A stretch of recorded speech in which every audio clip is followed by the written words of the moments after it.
Without him looking, do you think you can name all 8 of your double bangs? No. Well, I know the first one was Steph Curry. The OKC shot? Yeah. That can name him. Bang, bang. Oh, what a shot right. by Curry.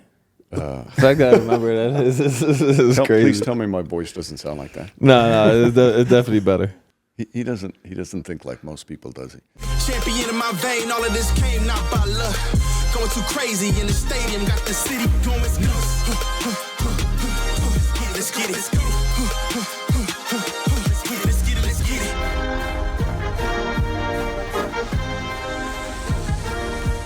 What's up, everybody, and welcome back to another episode of The Roommate Show, presented by Bet365, a Playmaker original. Obviously, you have Matty Ice, new dad Matty Ice. Thank you. With us. We got the captain of New York with us. And today, we have one of the signature voices in basketball, over 25 exciting years as a broadcast duo with our good friend Clyde Frazier, a Naismith Hall of Famer, and Kurt Gowdy. Did I say that right? Mm-hmm. Kurt Gowdy? Kurt Gowdy Media Award winner for his work in writing and broadcasting. He acquired 8 New York Emmy Awards and has called more NBA Finals than any other announcer in league history. We welcome Mike Breen to the Roommate Show. Appreciate you coming on. It's an honor. I've watched enough episodes. I think I can take these off. I was going to ask, does he keep that on the whole show? No, he doesn't. He only kept it on just so he can read word for word. He didn't want to butcher it. Just want to put that out there. That's the only reason why. Yeah. That was the cheat. I first realized the cheats of sunglasses when we were doing ad reads, like 15 episodes ago. Cause I'm just like, wow, I can read these ad reads word for word, and they can't tell where I'm looking. So now if I got to read something, I just throw on the sunglasses, read it word for word, and then call it a day. The ad reads have gotten much better. Oh, thanks. When it first started, it was kind of robotic, but now there's. I believe what you're saying now. I didn't necessarily believe it at first. Now you believe. But now I do. The ad reads have gotten better. The enthusiasm surrounding the ad reads has flatlined. It's remained the same. Well, Matt, you'll know their development as broadcasters leaps and bounds. That's true. Yeah, that's true. It really took off when Josh did his finals broadcasting debut. That's when it really started to take off. Why? That was No. That was sincere. Oh, I'm nice. saying no. I was legit saying like, once you did that, I was like, Josh actually took a step forward in your broadcasting. Josh, do you think Josh would make a good color commentator post career? Absolutely, because he'd be brutally honest. Tell me that the hard thing was what? How to say something in 15 seconds. Yes, that was terrible. It was bad. I would feel like you'd be better at that versus being on the call of the game. Yeah, I can't do the call. Yeah. No. That's a totally different animal.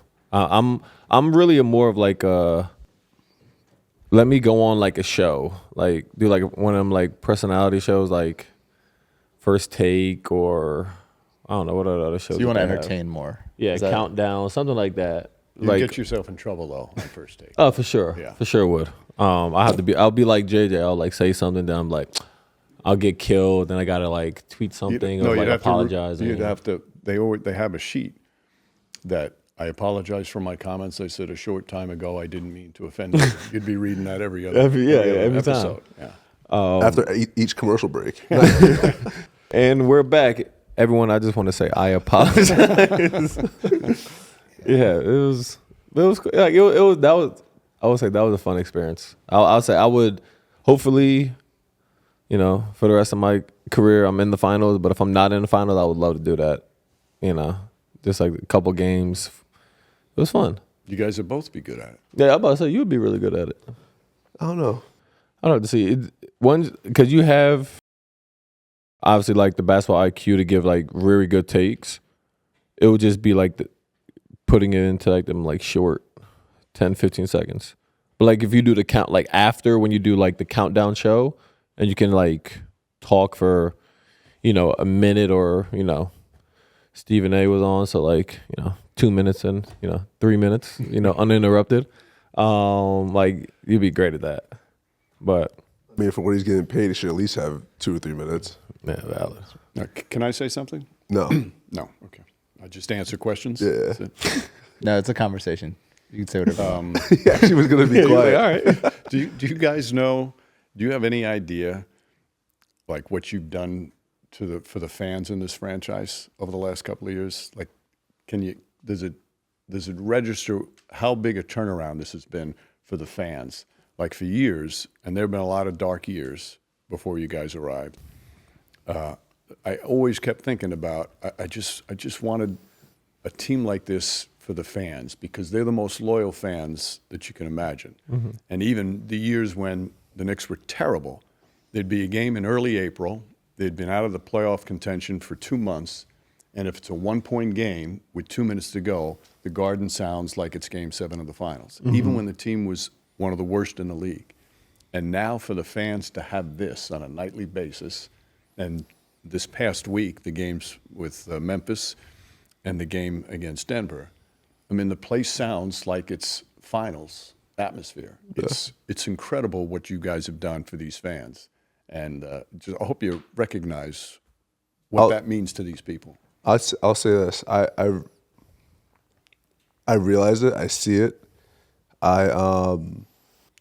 It's kind of hard like to comprehend, because we're like in the midst of it. Like, we're not like it's over and like we get to reflect on it. Like, I don't think we sit down like this and we're like, oh man, like what we're doing is crazy. Like, we never talk about like what we're doing in the moment. Like, we may talk about a game, that game was crazy, yada yada, but then we don't talk about it like ever again. Like, unless it's like a historic night. But no, and you shouldn't, because you're in the midst of it. But for people who've been here, and I was a Knicks fan when I was a kid, but as a broadcaster, the amount of winning seasons that I've had as a broadcaster are not, it's not very high. And to experience all the lows and then to have this, the fans are they're beside themselves. I have not seen this atmosphere like this in a long, long time. Being a Knicks fan growing up and now working with Clyde, like how's that like? It's like one of the blessings of my life. When I was about 10 years old, I lived in Yonkers growing up, and I had a poster. I bought a poster of Clyde, and I hung it up in my house. And my mother, who's 92, still lives in that house, and the poster's still up. It's a little frayed, but it's still up. And for me to go from that 10-year-old who thought this guy was the greatest to now have this lifetime friendship with him, and 3 decades of being an on-air partner, it's like you can't even dream about stuff like that. And he's such a blessing for the fans, because he understands who he is and what he means to the fans in terms of as a player. And now more people know him as a broadcaster than a player. Kids come up to him. Some of them don't know that he played. Right. They just know he's the broadcaster that they listen to every night. So that stuff is great. And part of it is New York fans don't want you to be a homer. They want you to tell it like it is. Mm-hmm. And if the team's bad, you have to be critical. If a player's struggling, you have to say it. I agree. But like the way you are for national games and where you are for MSG, like I see a difference. Like where you are for when you're national. But like even when like I feel like you're fairly even on MSG. Like you won't, like you may knock somebody on like for us or for them, but like I feel like you're just, I don't know. I feel like you're one of the greatest. I have to give you your flowers for that. It's very nice of him to say. Mm-hmm. Very nice. You think he wants me to say nice things about him on the air? Probably. Yeah. But he hasn't said one thing bad about me on air. To my face, he's talked a lot of shit to my face. But I will say, I'm not gonna say who, but I was watching a game. What's today? Thursday. I was watching it 2 days ago. I think I know what you're talking about. And just listening to, that's when I really realized like I could never do like color commentary for, a team, because I'm like sitting there, I'm just listening to it, and it's like you can't be, one, this biased, and two, like just like calling the game like just like so one sided. It's like someone like they think they got fouled and it was like, oh, this guy just got, mauled by whoever. And it's like the guy might have like slapped his hand. And it was just like overemphasizing everything. I'm like, that's when I really realized like I couldn't do this. And so it's like, it's nice, a breath of fresh air, hearing you guys where it's like not that one-sided, and actually you see the game and you call the game. And like you said, you're critical sometimes and all that, but like you call it what you see it. Because some other people, God, they're terrible. Out of, I mean, you, Clyde, but then, you know, when you two guys are busy being the superstars you guys are, we got Jamal, and we got Kenny. Like, we probably have like the best four, just like in terms of like insight, but also like voices. Like Kenny Albert's voice, like I listened to him growing up, doing like listening to like, well, it was Redskins at the time, Commander game, like him and his dad, like the voices is like you hear it and you're like, oh, nice. It's like you hear it's like, nah. But Kenny's one of the best in the business, and his dad that's my broadcast idol, and he set the standard at MSG, and he's the one that showed us all this is the way you're supposed to broadcast Knicks games.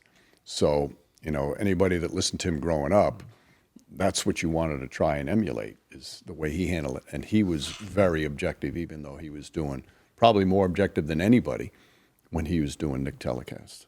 We had, as you know, we had Clyde on in season 1, and we were asking, I think one of the questions we asked was about his relationship with you, similar to what we just asked. And he spoke about, I don't remember exactly what he said, but he said he was coming off a prior relationship with a co-commentator who really kind of like put him in a box, was like, do not say this, do not say that, would talk over him. And he talked about how refreshing it was when you guys joined forces. He was like, Mike, just like, let me be me.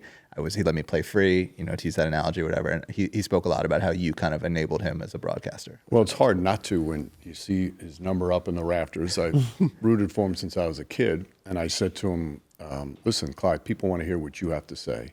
So you talk whenever you want. Now, I've realized now that's the biggest mistake I've ever made because he doesn't know. Just kidding. But he's got... People talk about the rhymes, and the rhymes are fun, but the substance that is there that he sees, and what I love too is like he's not one of those older players who are bitter about the kind of money that today's players making and the popularity of it. Just the opposite. I mean, he'll be critical when he has to be, but he thinks today's players deserve everything they get from that standpoint, and I love that because you know some older veterans can get a little bitter about that and criticize, but he's never had that at all. So this next segment is brought to you by our presenting sponsor, Bet365. Obviously, we're looking ahead to the Super Bowl matchup. Everyone's talking about Eagles and Chiefs. What do you guys think? Where does the three-peat for the Chiefs sort of place them amongst great teams in sports history? I don't know. I don't care about the Chiefs. Wow. Well, hopefully they don't. But I want to say they're up there with like one of the best dynasties, one of the best spans. Obviously, no one's ever done a three-peat. A lot on the line. The only thing I'll be happy for is Andy Reid, because obviously a former Eagles coach. Perfect world. But perfect world For the Eagles and that. What's the score? Eagles, I'm gonna say 37-34. There's gonna be points. Okay. There has to be points. There's gonna be points. perfect world for me. Chiefs win. I don't want a division rival to win. But you just said you don't care about the Chiefs. I don't, but perfect world. Let me finish. They win. Then Andy Reid retires. Travis Kelce retires. And then the dynasty, there's like a graceful, okay, they kind of went out on top. That'd be nice. Why you care about the dynasty in the AFC though? No, I don't care about anything about the Chiefs. I just want the dynasty to be over. So you care. But I like Andy Reid. Okay. I feel like he's a good coach. He's a good coach. Yeah. Sure. So I wouldn't mind him like hopefully retiring with a win and just on top. Because then if he loses, then they might have to come back next year, and then they might be in it again next year, and then Yeah. just graceful ending to their dynasty. All right. How was the game? You went, right? Did you go to the game? I didn't go. Oh, you didn't end up going. did not. Never mind. Yeah, I was a little tired, a little under the weather a little bit. So I stayed home. Josh was going to go, but he said that he was worried about Eagles fans harassing him. I wish they harassed him. I mean, they harassed Mike Scott, and he played on the Sixers, so Well, imagine what they would have done to Scott also Josh. came out swinging. Shout out Mike Scott. Shout out Mike Scott. Big bro. But, yeah, I don't think Josh is the type of guy to swing back. He called you I'm a for punk. sure swinging back. But I'm not swinging first. Excuse me. Swing first. Yeah, I'm not swinging first. Whatever the moment, it's never ordinary at Bet365. Breaking news from Bet365. New customers bet $5 and get $150 in bonus bets, win or lose. Sign up, deposit $10, place a bet for $5, and get $150 in bonus bets, win or lose. Bonus bets can be used on the spread, totals, player props, futures, and so much more.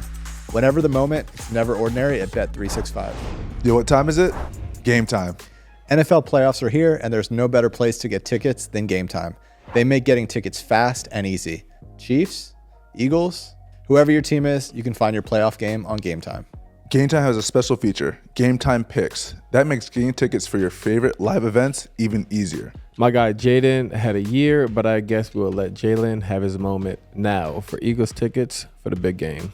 We were just looking through the Gametime app, browsing seats on Gametime Picks to watch some playoff football, and wow, these deals are great. You know where to find me. Go Eagles. Easy, brother. Save time with Gametime Picks as it selects the deal for you without having to waste any time digging around. What I like about the Gametime app, aside from the new Gametime Picks feature, is the all-in pricing, so there's no surprise fees at checkout. Take the guesswork out of buying tickets with Gametime. Just download the Gametime app, create an account, and use code ROOMIES for $20 off your first purchase. Terms apply. Download Gametime today. Remember, what time is it? It's still Gametime, baby. What's your most memorable game you've ever called? Oh, ever? Oh. Ever. Nick That's game. a hard one, Matt. Nick game. And then, Did he do 20? yeah. Okay, I was going to say, Yeah. we have to That's talk the about first, that. That's the first thing Yeah. that came to my head. Was that it was a double bang, right? Or no? The Chris Jenkins? Or was it a No, He single? didn't. No, not Chris Oh. Jenkins. No. I was Oh, thinking you know about what? You're talking about, 2016. you're talking about the block. I'm talking about the block. Oh, you know what I was confusing with? When Jay Wright said bang. Oh, yeah. Yeah. Oh, that's right. I was like, I went ahead with the Game bang. sevens of finals are always right up there. That Golden State Cleveland game where the Cavs came back from 3-1, that was unbelievable. The game 6 between Miami and San Antonio, if Ray Allen misses that three-pointer, Spurs win the championship. That changes everything in terms of who might be back on teams. It's amazing how one shot can make a difference in everybody's quote-unquote legacy and history. And then for Knick ones, when they beat the Pacers in '94 to advance to the finals, and Patrick Ewing has his arms up like he's embracing the whole crowd. That was great. The John Starks dunk, that was one of the great moments. And quite honestly, and I'm not just saying this because these guys are here, last year's playoff run was magical. I mean, there were so many great moments to that. And the Garden has never sounded like that since the 90s. Game 2. Game two is just phenomenal. It just, all those games meant something. And again, because it's the buildup of all the bad years, to finally have a team like this that plays this way, that plays together, that plays so hard, and to have success was very special. Just because obviously it's the topic, and we just talked about other teams' broadcasting crew. Have you ever heard and I'm sure you probably have, you ever heard the Philly broadcast team do that game 2? Game 2. That game 2 when we came back? No, I didn't hear that one. It's like Kyle Lowry shooting. It starts with Kyle Lowry shooting free throws because he split. He made the first one, missed the second one, and they're like, we took home court advantage. You just wanted to get one of these 2 games. Let's go back down the turnpike. Job is done. So they were broadcasting like the game was over. Yeah, it's like 35 seconds of whatever. They're like, we're gonna jobs have fun in the studio after this. Yeah, tune in after this. For the post game, it's gonna be fun. Job's done. Then JB hits his 3, and then the other play. And then it's funny because it popped up actually on my Twitter either yesterday or the day before. And then after Dante's 3, it was silence for probably at least 5 seconds. The clip cut off, but it was just hilarious because job's done, 3, down 1, quiet. Well, one thing you learn early when you do this is you just never know. I mean, I broadcast the Reggie Miller 8 points in 8 seconds, and people thought it was over. In fact, the GM of the Pacers had gotten up at his seat and walked in the back, Donnie Walsh, who, of course, came to the Knicks too. But you can never say that if there's an opportunity. And I got burned a few times doing that, thinking, okay, this will make 4 in a row, and then all of a sudden it changes. So you never say game is over until you're absolutely positive. Do you believe in the broadcast curse? On the free Jinx? throws and no. I mean, it happened. I want to know like a stat, like a percentage. Like when broadcasters say this about a player, does he make or miss? Like, does the opposite happen? Like, oh, he's 90% misses. Oh, he hasn't made a free throw in forever, and then makes 2. Yeah. So I want to know a percentage of that, but it's real. Probably 50-50. Like Campaign went to the free throw line in the Denver game, and he had hit 15 in a row, and he's shooting, I think he was 27 of 30 on the season. So I'm looking at that, the notes as he goes to the line, and I waited till he hit the 2, Don't say it, and then don't I say it, said, don't he's say now it. hit 17 in a row. So you do believe in it? No, but sometimes I'll wait till afterwards, and because people do blame you. I mean, people really blame you. So please inform the fans where the bang came from, because I don't think you realize, like, every time, like, when people see like Mike Breen's doing the call, and especially when it's like a close game at the end, you're kind of like sitting there hoping there's going to be like a bang, because obviously every big moment in late in the game, and you call it, you hear bang and it's lit. I got a couple of bangs. Side note, I just want to put that out there, for my Game jump 6 in shots. Philly. I just want to put that Game out there. 6 in Philadelphia Game 6 in Philly. was a big one. I don't know if I got it. Game 1 in Philly. Game 1 Philly. Game 1 at home, against Philly. You hit like 2 big threes. I thought in the clincher, didn't you hit? Yeah, hit a you big three in the clincher? hit that one. I'm just saying you also in game 1 you Yeah, hit I had like 3 threes in the second, in like the last like 4 5 minutes, minutes. Yeah, But anyways, yeah, where did the bang come from? When I was a student at Fordham, we were all part of the Fordham radio station.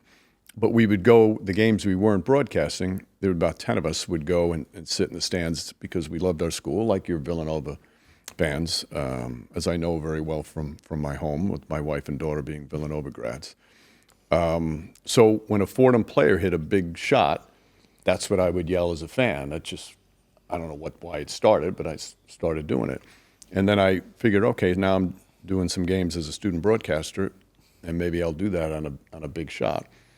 And the thing was, I didn't think it worked. I used it a few times. I'm like, it doesn't work. And I stopped using it. And then I started doing TV after I graduated from college. I did this high school game of the week package.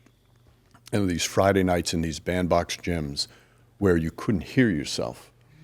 And I don't have that baritone voice to rise above a screaming crowd. So on a big shot at the end, I wanted to have a concise call. Shot goes in, crowd goes crazy. And for me to try and yell over the crowd was hard, so I just used the one-syllable word, and I liked the way it sounded in those high school games. So I started using it there, and that's usually why I only use it when the crowd is going crazy, to try and overcome that. Most of the time it's for the home team, because when a road guy on the road hits a big three, It's quiet. it's quiet, so you don't need it as much, although when I do Nick telecast, doesn't matter home or road, if one of you guys hits a big three, I'll do it. And I remember when I first started using it, there was a writer who wrote how lame it was and thought it was really lame. And I'm thinking, is he right? Should I stop? Nah, I'm going to keep doing it. And I'm glad I kept doing it. The lore around it has grown too, right? Like people look for the elusive double bang, like you'll see on Twitter how many of there have been. I think there haven't been that many. But it's not like, I honestly don't premeditate what I'm going to do. It's more the reaction. And the double one is when it's just some unbelievable game, wild sequence, like Dante's shot in game 2. Dante's was a double? Yeah. So Dante's was a double. I remember Julius' one to Miami was a double. Down in Miami. That was a great comeback. Place was going crazy. Were you here already? Were you here yet? Yeah. Okay, He yeah. like step back 3 on the right wing. Yeah. Are you looking up the double bangs? There's been like eight double bangs. Without him looking, do you think you can name all 8 of your double bangs? No. No. Well, I know the first one was Steph Curry. The OKC shot. Yeah. Yeah. That can was, name Bang, bang. Oh, name what a one. All shot right. by Curry. I gotta remember that. It's crazy. Please tell me my voice doesn't sound like that. No, it's definitely better. I imagine you. We should put a little camera and figure out like his reactions to games. Like, I feel like we've seen everyone else's reaction. Like remember, like I think it was Stan Van Gundy during that tournament when they Virginia like turned it over, and then guy from I forget it might have been Furman hit the three, and everyone's just like, I feel like we need to put a camera on Mike. That was the great Kevin Harlan, his call. on that. Well, Monica's kind of been doing that a little bit. Where she'll just like put her iPhone up, which is like a really cool. That's look become into kind it. of a thing. I don't want. Oh my gosh. Well, you said you would do what the audience and the viewers want to see, right? You said not the viewers that are watching the game. They don't want to see that. Okay, well, what if- see my what if- face all contorted as I'm screaming my full head off? Are you looking up the rest of the double bangs? Try. Yeah, I'm looking at all the I'm double old school. bangs. So we said this. Oh, Steph- you stop! Put the phone down. I'm will you? looking at all the double bangs. Do you have the phone? Is he texting during some of these tapings? Yeah. So you had He's doing research. last year playoffs you had what, 2? Yeah, Is I this think 3? Jalen Brown hit one in the finals. All right. No, that Jalen Brown was hit one against the Pacers. yeah, Pacers. Oh, in the conference The- finals. Conference finals. Conference finals. That was like the game Game where they one. were They were the down. Pacers cheesed that one. Yeah. Yeah. they did. They did. That was they their should. game. They realistically probably should have went back to Indiana 1-0 if not 2-0. How can they go back to Indiana 1-0? I mean, very my good bad, point. my bad. Either 1-1 or 2-0. Well, Because I'm saying they.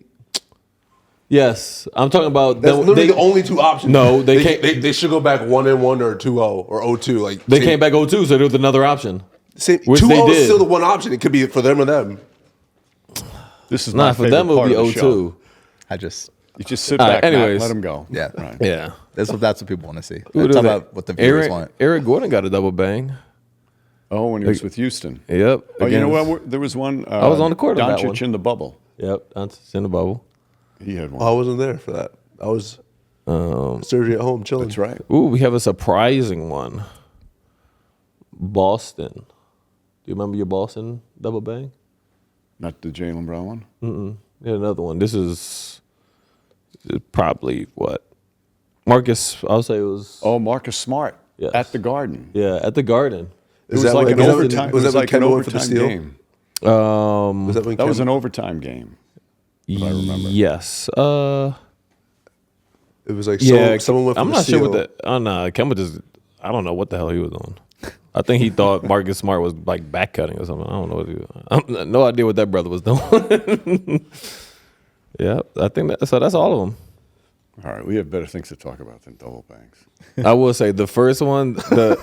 I'm my bad. I can't help it. The Steph Curry one. I think that might be my favorite one. That's by far my favorite. Yeah, that's the Well, best that's one. the one where, like, they were having this amazing run. I think they were they may have been like 50-5. Yeah. And the only team that they thought maybe could stop this winning streak was OKC. Yeah. And the place was crazy. And Curry turns his ankle in the first half and he has to lead the game. And OKC goes up like 12, 14 points. And you're thinking, this is the day the streak ends. This is where it might turn. And he reappears in the second half. They have this amazing comeback and he takes that shot. I remember watching that game. That game was crazy. 16. It was That'd be 2016. yeah. That game was. I was in college then. Yeah. So will there ever be a triple bang? All right. They're not premeditated, but I'll say this: if either of you guys hit a Just us two. anybody on the Knicks, if you hit a game-winning shot in the finals, there'll be a triple bang. If we hit a game-winning shot in the finals, but we're down 3-0, you still saying triple bang? Oh, that's a great question. I don't know. Cass, Bang, Knicks win. yeah. See you next game. Yeah, not even a bang. Just all right. Well, season goes on for another game. See you guys. Stay tuned for next. That's funny. That would be funny. Yeah, that would definitely have to be like a Knicks, like Game 7, like Right. just go It'd be crazy. a big finals win when the finals Yeah. are still up for grabs. Are you in or are you out? Is brought to you by Body Armor Sports Drink. This segment highlights performances that have inspired us or caught our eyes recently. I feel like we should talk about Saquon. First play of the game, 60-yard touchdown. I'm gonna say you're in on that. Yeah, I'm in on that. Especially since one of us here was at the game watching that masterpiece of a game. It was lovely. Great game, great day. It was just all around perfect. Posting your teammates' location on Twitter after the game, are you in or out on that? And only if they're on the move. Yeah. If they're if they're there, right when you post it, that's You're not out on okay. that. And that one, I was gonna post it, but first, texted Josh. He said, okay, if I post this, he said, yeah, I don't care. Cool, posting it. Don't care now. He had bigger fish to fry. Yeah. See, I'm not there just doxing him without any clarification. Yeah. That's bad work right there. What about Josh? Your thoughts on Washington's performance this season? Obviously, Jaden Daniels had potentially the best rookie year of any quarterback ever. Yeah, I'm good. We got $100 million cap space. I just hope like there's like a small window to like. I don't want them to do what like the 49ers did. Like when you have like a really good quarterback on like a rookie deal that's not getting paid that much. Like you just gotta spend the money until you gotta pay this guy. So hopefully they do that and able to kind of, get to more, NFC Championship, Super Bowl, or something like that. So I'm in. But they just obviously now it's all about Adam Peters. Who are you? I'm a Giant fan. Oh, I'm not hell, interested in this conversation. Okay, yeah. Giants can make some. You think they'll get Sam Darnold? I think there's a possibility. Yeah. Although it's hard. I can't, as a Giant fan, it's impossible to root for the Eagles or the Redskins. But Commanders, right. Thank you. It's okay. Showing age, but Yes. But Saquon Barkley, it's impossible not to root for him, the kind of person he is. Did you see the clip of the Hard Knocks like off season with the Giants GM? Yes. About him and the kids in the room about like who they should draft and whatever. And then the clip was like trade up for Jaden Daniels. Like, what are your thoughts on that? It was a very difficult watch. And it was obviously a preview of what was ahead. So it was a hard year. Someone got to get that kid a contract. Well, there were some people like snooping around on Twitter, they looked at the kid's Instagram, and he's following Cam Ward, but not Shador. Ooh. So, This is, future GM. Hey, I would trust him this time. I'm in on Cam Ward. Not necessarily for the Giants, but the clips of him just absolutely chilling in the pocket, standing still for 5 seconds on end. yeah, but Hilarious. I'll tell you what, You're the gonna say Giants Giants don't have the O line to be. You got about instead of 5 seconds, boy, you got about 2.5. Maybe. Yeah, maybe 2.5 on a good day. It's been a problem for years. Yeah, they need a mobile quarterback because they're gonna be doing bootlegs. They gotta get them out the pocket. This episode is brought to you by BODYARMOR Sports Drink. You know the vibes are always right when I got my BODYARMOR Sports Drink with me. I've really been rocking with the strawberry banana. How about you? I mean, the orange mango is my favorite by far. Great taste, and also, obviously, it's Knicks colors. Is that what you drink during the games? Yes, really does the trick. I love it. You think if I drink that, maybe I can be an all-star starter too? No. But if you drink, you can believe you're an all-star starter. I could be hydrated. You could be hydrated, I could just wa- like I an could- all-star I starter. could be hydrated while I'm watching the game. Yeah, you could be. Real hydration, real ingredients, packed with electrolytes and vitamins. No artificial flavors, sweeteners, or dyes. BODYARMOR Sports Drink is always keeping us hydrated with great tasting flavors like strawberry banana or orange mango. Get yours today at Amazon or your local grocery store near you. This episode is sponsored by ZipRecruiter. According to research, a major challenge that many employers face is the pressure to hire quickly. I'm a business owner, so I know the struggle. It's a tough hurdle to overcome. Looking to find the right fit and sort through applications can often be really time consuming. Well, if you're an employer who can relate, I have one question for you. Have you tried ZipRecruiter? ZipRecruiter has figured out how to solve this very problem.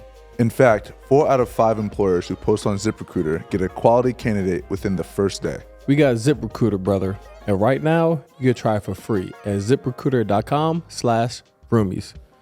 Go get hiring. How fast does ZipRecruiter's smart technology start showing your job to qualified candidates?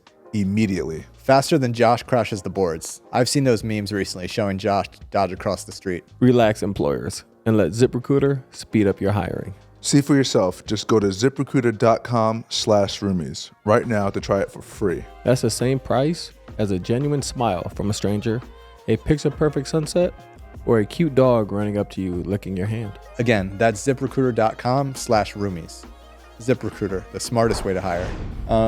You're always shouting out the roommates broadcast on air, or the roommates show on the broadcast, which you really appreciate. But what's your thoughts on player podcasts, especially these guys having one in 2025? I think it's a great development because you've got guys who just feel more comfortable with another player who's been there. They also ask stuff that maybe a journalist or a reporter wouldn't ask. And there's just a comfort level. If you have a camera on you and it's a journalist asking questions, sometimes they're not as forthcoming, not as relaxed. And I think the stuff that you're getting now, you're getting great stories, you're getting a different perspective. I do think, and I'm not just saying this, it's important to have Matt, like for you on this one, because you asked some questions that maybe the fans would ask that these guys necessarily wouldn't ask each other. So you get a little of both. But the honesty that you're getting is good because it's not easy to feel comfortable if you got a camera and lights on you. But if you're sitting there with a guy that you either played with or played against, you're liable to tell stories and give thoughts about things that you wouldn't tell to just a reporter. We appreciate you being the bland white guy. I'm gonna outgrow that narrative one day. I feel like you outgrew it. Outgrew it.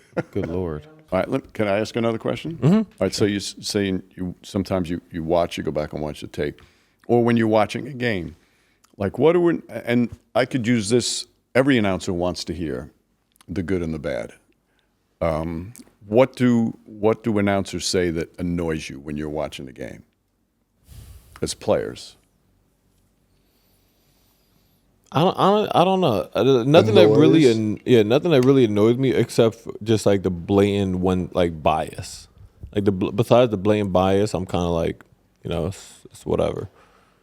But yeah, I hate the bias. Later on today, you'll both remember 3 or 4 things. Yeah, I don't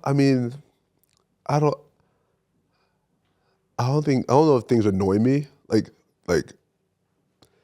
it would probably be something like in the moment. It's probably more of what they say, or how they say it. Like there's certain ways you could say the same thing, but like the way you say it can be either like obviously really bad or really good, depending on when you're talking about who it is. I don't have like.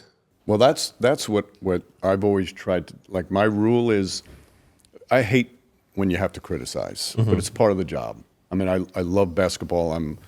To me, it's an honor and a responsibility to call NBA games of the greatest basketball players in the world.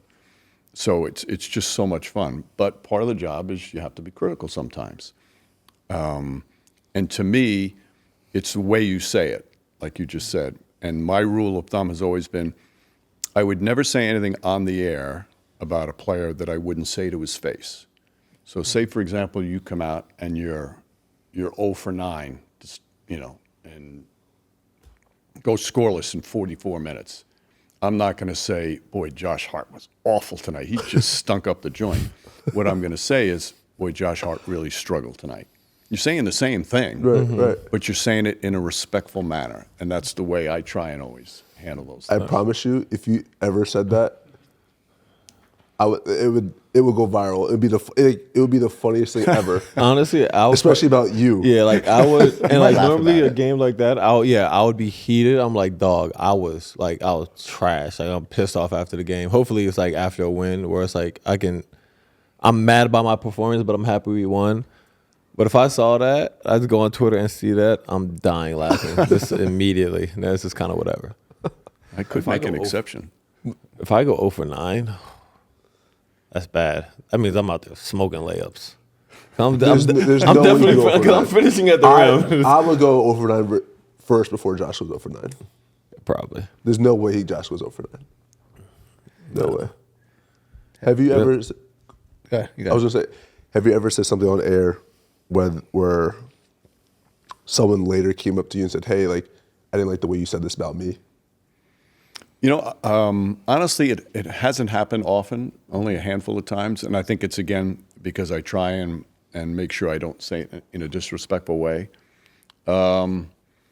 One time, Allen Iverson was playing a game in Indy, and he dove for a loose ball, and he, on the sideline, went into the fans' feet who were sitting right there courtside. And when he got up, he turned and he MF'd them, the two fans. And I criticized him, and one of the fans was a kid.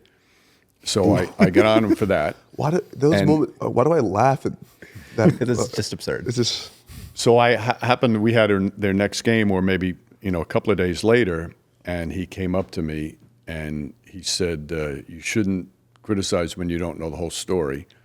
And then he told me what the guy said to him when he went into him. And what the guy said to him was far worse, foul, degrading, the whole thing.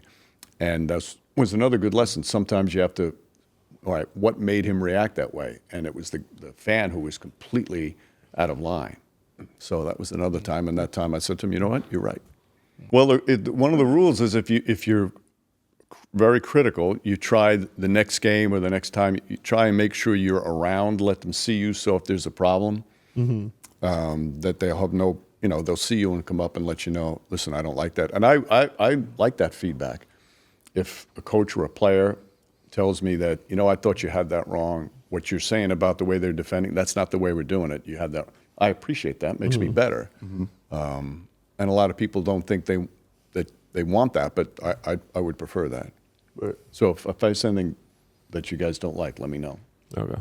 I don't think either one of you would hesitate. No, never.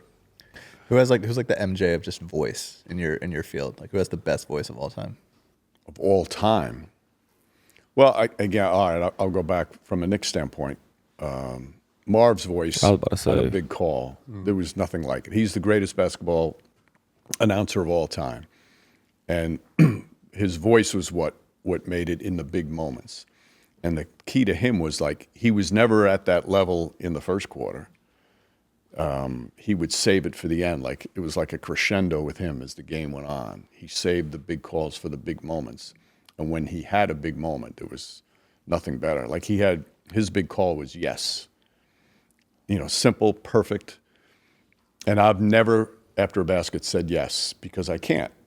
That's his. I'm not going to, a lot of announcers do it, but I can't because I grew up listening to him. And he would have different levels of yes. Like, you'd hit a shot in the first quarter and go, yes. And then the second quarter, maybe the team's on a 12-0 run, and it's a bigger shot, and you go, yes. And each one until that final, game-winning shot in the final seconds, when he, yes. There was no better voice for that like that. So for me, that's the number one voice. I'm just picturing it's like we were able to win like someone hit like a game-winning shot in the finals, what we talked about earlier. I just want to I don't know why in my mind I'm just picturing Mike saying bang like 5 times, throw out a couple of yeses, MF, we the champs, and like throw his headset off and run away, celebrating. I don't know why. That's just ingrained in my head right now. He doesn't think like most people, does he? No. This is in my mind. That's gonna be in my mind for the rest of the day. No, he doesn't. I want to know what your favorite Mark Jackson saying was in your time when you guys were on the table together, because he had some pretty unique ones. My favorite was always when Jeff would say something, and Mark with just like disdain would say, "Come on, man," just like that. It was so simple. Those two guys had a relationship that made that work. They were so great together. Obviously super smart, but the beauty of them is they could disagree completely, 180 degrees difference, and nobody would get ever offended or upset, and they'd go at each other all the time. But that when Mark was like, "Come on, man," when Jeff would say something outlandish. I'm trying to think, what is all his sayings? Well, "Mama, there goes that man." I'm gonna go that was the man. big one. Hand down, Hand man down, down. man Yeah. What was like what was like he's deep in the back? What was it? Something like the fries at the bottom? That's not him. No, that's not him. him. That's Mark Jones. That's Mark Jones. Mark Yeah. Jones. It's crazy how you become known for these things. Yeah. How was it working with JJ? Great. He's so smart, and I feel like he picked it up pretty quick. yeah, I really feel like if he stayed the course, he would have been one of the great analysts, because he, as you know, he lives and breathes basketball. He loves it so much. He's so intense, and his work ethic is there. And we got him loosened up nice, got him to laugh a bunch of times as well. But like just from that time spent with him last year doing the regular season and the playoff run, you could tell he's going to be a great coach. He's going to be coaching for forever because his mind is just, and he's got really good people skills from a standpoint of he's direct, and you'll know where you stand with him for sure. It's funny because in some of his interviews as a coach, he'll say things. Someone asked him something about like Rui, right, or like earlier in the season, and he answered the question with a question or something. The question, I know the one you're talking about. The question was, where do you see like Rui taking a step? He was like, Taking the next step. What's the next step? Right. And he said, well, what's the next step? Yeah. And the guy's like, I don't know, you tell me. He was like, well, you're trying to paint this narrative or whatever. And I just want Rui to help us win games. Yeah. But that was a good one. great comeback. That was a really good Yeah. one. Right. Someone quote tweeted that and was like, "I know a Potter when I see one," or something. It was just like he still got the media chops. When's he coming on? We should make that happen. I don't know. I mean, obviously, originally when we first started this, he was going to be a guest because, you know, he was calling games, golfing all the time, you know, just chilling, relaxing, stress-free life. And then went from that to, like, you know, high stress, like cursing out poor Dalton Connect on national television. Like, so I don't know. I guess we got to figure out between his stressful job, maybe we can Well, find what a he's day. been through between moving his family, coaching under the Lakers spotlight, under the LeBron spotlight, and then losing his house to the fire. I mean, that's, you talk about a year that he'll never forget. But I saw him last week. We did the Laker Warriors game, and as you would expect, he's handling it great and doing the best he can. You going to say anything to him on the sideline? Oh, Oh, 100%. yeah. 100%. 100%. I can't wait for that game. That's gonna be fun. I told Josh, just run past their bench. Just don't catch the ball. I'm just gonna throw it as hard as I can right at JJ. We got to get him on. Maybe when you guys are in LA, early March? Right around your birthday? Yeah. Maybe then. Yeah. Yeah, maybe that'll be his birthday gift to me. We'll see. Did you ever go on Old Man before it stopped? I don't think I was big time enough to have like a full like interview. I've done the draft a couple times when they didn't have anyone else to do the draft. Wow. Yeah, and, you know. I at least had an interview. Yeah, he'll call me and be like, "Hey, you want to do the draft today?" I'm like, "All right, I guess I don't have anybody. Sure, I'll do the draft." But yeah, I wasn't the guy enough to get like a full like hour sit down interview. You were on the team when he got traded to us, right? Yeah, he was living in my house. And then he got traded. Yeah, No, right. actually, he was living in my house. Was he living in my house that year? I think he was living in Was the it house next and they year? probably got a place and then he got traded. Yeah, that's what it was. Because I called him. Well, trade deadline's usually at like 3:00. I called him at 2:58. I did the commentator jinx. I called him at 2:58, and I was like, man, dang, looks like he's just staying here. He was like, I'll call you back. Steven Human is his agent at CA, who's one of my agents. Like, hold on, Steven's calling me. I think I might get traded. And then 20 seconds later, I go on Twitter. JJ Redick gets traded and I think we were like playing Dallas either the next day or like a couple days later. And I don't even know if he might have just like met the team in New Orleans. But yeah, I had a commentator jinx on his trade. I can't, like, Poor guy. For me, that's hard to fathom. And I think the average fan doesn't understand the emotions of being traded. Like, if you told me, after we finish this, I got a text, I just got traded to the Spurs for the Spurs announcer. I don't know how I don't know how to be able to handle it. I mean, your whole family, your whole life, upheaval, but you guys have to do it because that's part of the job. Yeah, How many times were you traded? huh? How many times? 3? Yeah, I got traded to New Orleans. That was probably like the worst one. I'm just like that was like my second year in the league. That's so the it's Anthony like, Davis trade. Yeah, so it's like obviously you're getting traded for AD, but it's like damn, like you still Was have that like off season? That was off season though. off season. July, So it's like we almost were gonna do a podcast. Yeah. We're gonna go airplane mode. Yeah. So I found out that one was tough. But then I knew I was gonna get traded from New Orleans. Like we made that contract. Originally, I didn't want to go back to New Orleans because like I admire the guy now. You know, Stan Van Gundy. Like he's a great person, great. But I did not like playing for Stan. And that year we had a very like up and down year. So like that summer I was just like, bro, I'm not coming back. I'm going somewhere else. And 15 minutes before free agency, like I thought I was going to a different place, and obviously that didn't happen. So we structured the contract basically like I'm getting traded. It was like a 3-year contract, 1 year guaranteed. So I'm like, I know I'm getting traded. So I was able to prepare myself better for that. And David Griffin, I give him credit, was very like transparent with, you know, that, and obviously my agents, you know, were in the loop with everything. And then my last trade from Portland to New York, boy, I was so excited. I literally remember this like vividly. I'm like going to the game. My agent Dave Spawn is like, I'm on the phone with him. I'm like, should I play? I'm like, we're thinking like this is gonna happen. And he was like, yeah, just like go through everything now because you never know until it's literally crossing the finish line. So I'm like, all right, cool. It's like I'm gonna go play. I know like there's a good chance to, after the game I might get traded, or like in the next morning I might get traded. But I was like, I'm here. I'm gonna play in the game. So warming up, how we normally like our thing now. Like we have our shooting times. We do our meeting, and then you go out and warm up as a team. So I did my shooting time, did our meeting. I go out, layup lines, 17 minutes left. Bruce, the photographer in Portland, is like, Josh, Joe wants to talk to you in the back. So like obviously like I know like, all right, I'm getting traded, and I know I'm going to New York.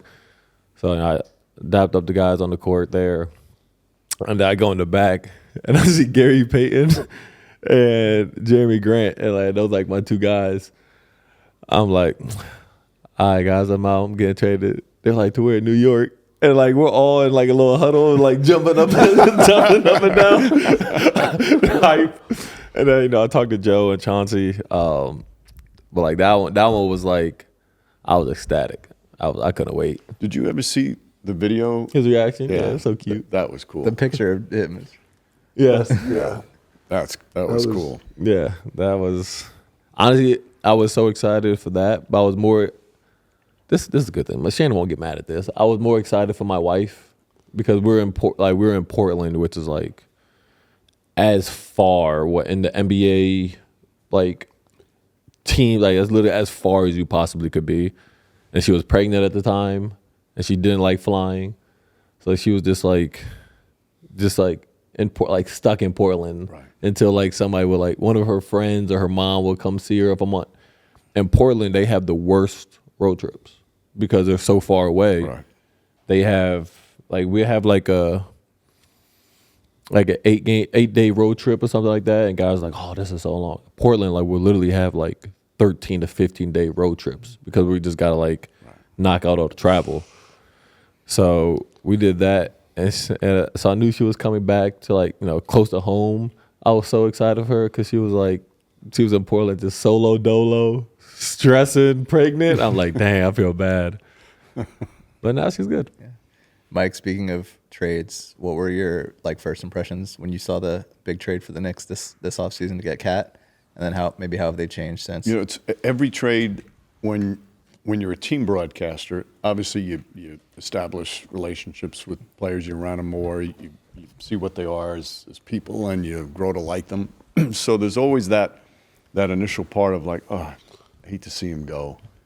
And I hated to see both of them go. I mean, obviously Dante was there for just 1 year, but he made such an impact on the fan base, and Julius too. Like, people forget, I know he had his ups and downs relationship with the fans a little bit, but he's the one that got it. The turnaround started, and a lot of big moments. So my initial reaction was sad to see them go. But then when you see what you're going to get, I mean, Carl is he's a special offensive talent. So it's part of the deal. But for me, the initial emotion is usually, boy, I hate to see that guy go. Yeah. How has the team's first half, like performance in the first half of the season, compared to maybe where you thought they'd be right now? I actually think it was better than I thought. I thought there was going to be more ups and downs because it's a huge difference. I mean, you think about who the center was the last couple of years with either Mitch or Isaiah. This is a complete different player on both ends of the floor. So that's a huge adjustment. And it's not like he's some center that just kind of goes and is part of the offense. He's, the amount of usage he gets is enormous. So I thought it was going to take a while. Again, with Mikal, even though you guys knew him, it's different. It's just it's a different team. And that's why you have to be patient. There's no patience in sports anymore. You lose 2 in a row and it's Armageddon. And then there's the overreaction when you win 9 in a row. Okay, what time do you think the championship parade's going to be? That type of thing. But I and maybe you guys know this better than me, but I knew how good Karl Anthony Towns was. He does more things than I thought. Like, he's not just a scorer. The guy can pass. He's a tough rebounder, like a tough rebounder. He didn't have to do it last couple of years with Gobert there, I guess, and he was more out on the perimeter. But as good as I thought he was, he's even better than I thought he was. He should have had a triple-double yesterday. We just wanted to just go out there and start slapping people on the defensive end and get in foul trouble. This special edition Valentine's Day segment is brought to you by Macy's. Fellas, Valentine's Day is right around the corner, so let's get into it. How's Valentine's Day changed for you all as married men versus when you were dating? That hasn't really changed. Yeah, it's the same. Yeah, just another day. What about you, Mike? You're a seasoned Valentine's Day guy. 35 years married. Yeah. No, it's pretty much the same. Another day on the calendar. Yeah. Another day to tell them how lucky you are. Yeah. I don't really celebrate Valentine's Day because I make her feel like every day is Valentine's Day. That's why we need her on. I'm glad you couldn't say it with a straight face. Any special planning going into it this year for you guys? Or do you guys play on? We're- All-Star? I don't know. You're gonna be I'm All-Star. not going to say where I'm going to be. We have like a little 2-day little vacation thing. So that'd be nice. How do you guys think it'll be? Is this your first Valentine's Day with a kid? Yes. Considering she's 6 months, yes. That's a good point. That's a good point. Do you think it'll be different? Is she going to come to San Francisco or no? I think so, yeah. Nice. You'll be able to celebrate as a family. Yeah, I think she'll be, That'd be she'll cute. be there, yeah. Unconfirmed, but we're going through all the right things to do. Nice. My daughter will be a month for Valentine's Day, so I don't. Is that your We'll see what Valentine? I don't know if we'll be able to get away and do anything. Did your but I Valentine change or is it still some scoops? Where'd you wait? Tell me. I Where'd said, you, did his Valentine's change? Because it's like your That's Valentine her is always nickname. like your significant other. Right, he's but asking about the now he nickname. has a baby girl, so I'm like, is that your Valentine He's now? asking about the nickname, I think. yeah, what did you say? No, Scoops. His wife. I never heard that nickname. Oh, really? I've never heard it. Oh. I was like, huh? Well, okay. Yeah, because her last name's Cooper. First name starts with an S, so Scoops. Scoops. I made it up myself. Bro, you said scoos. I didn't hear scoops. Oh, yeah. I just couldn't. The S is this shit. So we'll see how our That's Valentine's Day is. There'll be a lot of diapers, burping, the whole nine. Great. So Wait, so, oh, you have a kidless Valentine's Day, right? My youngest is 27. So. Oh yeah, so me and you would both be kidless for. you guys are empty nesters. Yep. Yep. Nice. Valentine's Day is almost here. You know what that means? It's officially the sweetest time of year, and it's time to go to Macy's so we can get our wives the perfect gift. Macy's has some great jewelry options. Honestly, I might even grab a tennis bracelet or at least something big like that. It's our first Valentine's Day, married and as parents, and she really deserves it. Hope you're not listening to this tomorrow. You can never go wrong with new shoes or jewelry. There's always room for another pair of sneakers or a new bracelet thrown into the rotation. Let Macy's be your guide for the perfect Valentine's Day gifting and more. The most special part about Valentine's Day for me is that we will be spending it at All-Star in San Francisco. Let's relax, Mr. All-Star starter. But, We see you. I was hoping we could ruin your vacation, and you can make it too. You know, me and Kat, but we'll see. Could be epic. Whoever you're shopping for, Macy's has got you covered with options for everyone. Shop now at Macys.com/gift guide today. Headed to Madison Square Garden this year, Chase cardholders can score more at MSG with perks like discounts on concessions and team merchandise. A Jalen Brunson jersey, perhaps? I swear we didn't really pay him to say that. Plus, cardholders get access to the Chase Lounge. Head to chase.com/MSG for more info. Terms and restrictions may apply. So Mike, we do some fan questions every episode. We'll post who's coming on, and fans will just reply and ask some questions that they want to ask. So Bin Sanity 13, how does he separate being a fan but having the ability to be unbiased when calling games? You know, maybe at first it was hard, but there's so much going on in terms of what your responsibilities are that you don't really have time to think about being a fan. You have to make the call. You have to have, this connection with producers, directors, your analysts. So just the work itself kind of gets you through it. I've never really had a problem. Although I do remember one time in a playoff game, Reggie Miller, had he done frequently, hit a big shot against the Knicks. It was game 1 of a series, and that won the game. And I made this big Reggie Miller call. I can't remember if I said bang, but it was a big over-the-top call, and let the crowd breathe a little bit.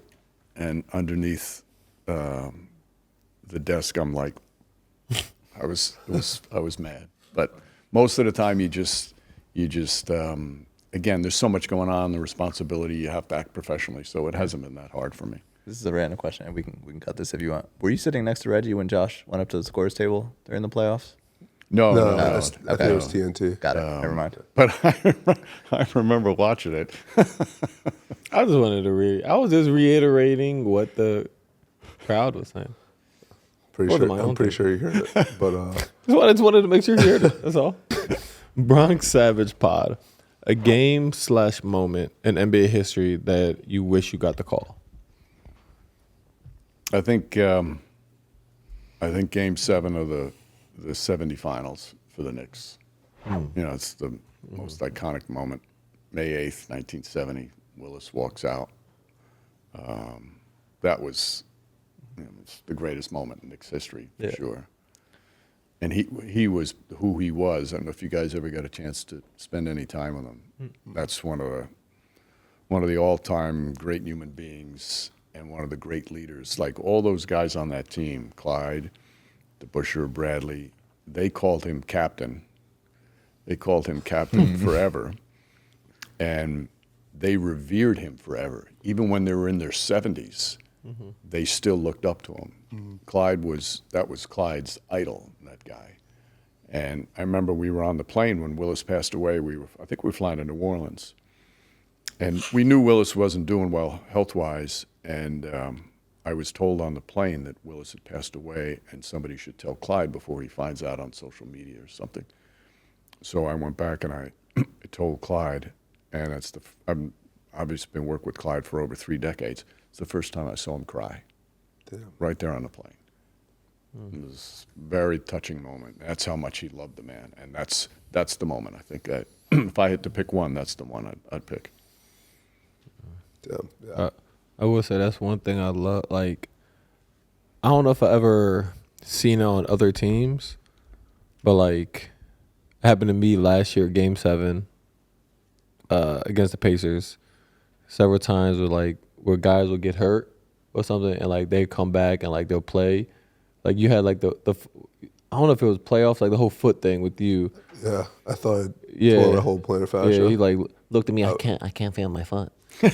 But he went out. I want to say it was a playoff, and then he went out at halftime. Went to go like shoot free throws or whatever, and then like the crowd just like goes crazy. So I can only imagine. Right when you like, come back out. Yeah, I can only imagine like that moment, like with Willis Reed finals. I can only imagine how crazy that moment was for like the fans and just to see.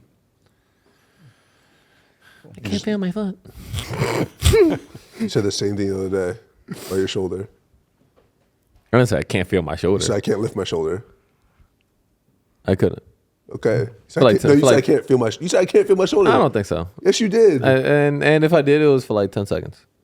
You went to the whole locker room, came back, fell again, started rolling on the ground again. No, I didn't.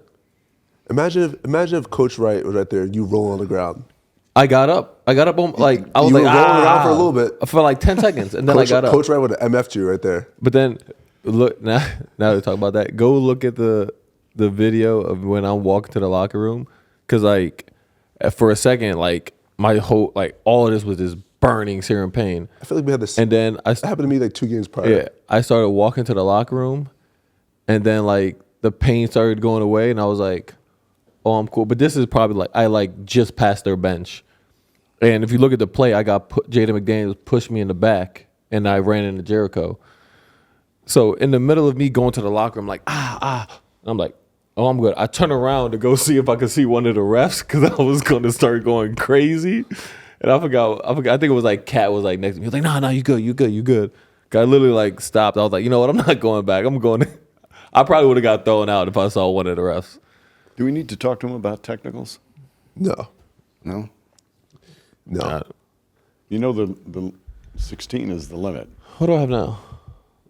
8 or 9. So Pacing well. You get suspended 1 game. It's so crazy. Starting at 16. I've come to realize like I have to have. I got I was trying to work out how to word it. I was gonna say I had, but like I have a very absurd reputation, I guess. Because this is the first year. Reputation for your stutters, your lisp, or your technicals. So this is like the first year. I haven't like I don't curse anymore. At least I try not to. When's the last time you heard me curse on a podcast, or in general? You said okay. Time out. Curse on the podcast or curse in general? When's the last time you heard me curse in general? When? Josh, you curse every game. When? You didn't say that was bullshit last night to the ref? No. Didn't say that. When? At all. I don't know. Josh, you cursed. You might have heard it, but that was Russ on his. That was Russ. And but he didn't get a technical foul, but I got a technical foul Westbrook. for clapping. I don't care. So, Respect you're the not game, on that level integrity. yet. I'm not. But anyways, that's not the point. I think I have 8 texts or 9 curse. texts. No, I don't. I'm telling you, I do not curse. I want y'all to get the audio of me cursing because you've heard me before, like podcasts I would curse, interviews I would curse, and all that. I don't curse anymore. Anyways, that's not the point. This is the first time I've got text for not cursing, and I used to go crazier before and not get a text. A lot of officials, it's the demonstrative reaction. They feel that's you could probably curse quietly to them and you won't get a tech, but it's the demonstrative reaction that the fans and everybody can see that they feel you're embarrassing them. And this is where the And you know what? And He you did not deserve one for the Denver game. I'll tell you the reason why I got the one for the Denver game. I mean, I was right there. No. I'll tell you the reason why I got one for the Denver game. Look at 10 seconds ago in the first half. I think they scored. They did something. But Jokic traveled at the top of the key, and then he made a pass. They scored. So I'm like running back on offense, and I'm looking at Rodney. I'm like, I did that for like 2 seconds, and then like he had an attitude. I was like, Rodney, I'm just telling you he traveled. Like you don't have to have an ego about it. And then, and then obviously fast forward. Can we? 45 minutes. Okay, I get it. I just want to move on to the next part of this, right? You and the word ego have gotten a lot of play recently. I'm really happy you're bringing this up. I'm just saying. I just want to know why is that your favorite word right now? I don't think it's my favorite word. I used it You twice. use it every post game. I used it 3 times now. And you I sent did it last time. I 3 did it times. yesterday, and I wanted to clarify that there was no. you sent fans into a frenzy. I did, but They're like, "Who's he talking about? Who's the ego?" and I talked about it in the Taylor pod that came out. Well, So that 4 will times come now. out whenever. No, because we addressed it there. But I'm saying, as you know, like sometimes you just have to be egoless to be successful. Like you have to put your like pride to the side, and not sit there and be like, I'm this person, but like, be egoless. I have a question on sort of on that note, sort of not.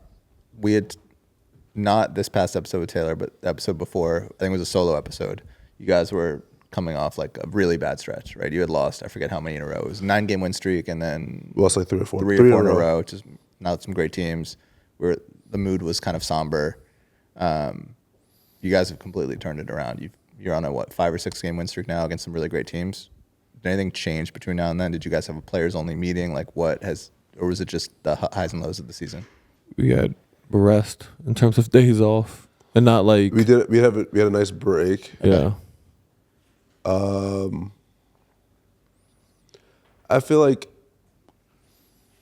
yeah, like losing streaks happen, but like even when winning streaks, like you don't want to overreact, right? Losing streaks, you don't want to overreact. So like it's all about like just like not pacing yourself isn't the term, but like you're just taking steps and steps every day, regardless if you're winning or losing. And that's from a mental approach, that's from a physical approach. And so sometimes like we need more of a mental reset versus a physical reset. Like physically, like I'll still go in the gym, I'll still do my routine, I'll still do all thing on off days, whatever. But like sometimes that mental part is huge. Like I think we talked about it too. Like the mental part of this is at this stage of the season is bigger than anything else. And so I think mentally we were just probably a little bit more refreshed. And so with that, it's just like you're able to be freer when it comes mentally. You're able to just kind of block everything out and just focus on what the task at hand is. I don't know if y'all seen it. I thought I saw it on Twitter the other day. In March, the Lakers, I mean, actually, let me double check this now. Apparently, they have 3 back-to-backs in a row. Really? You know how torture that is?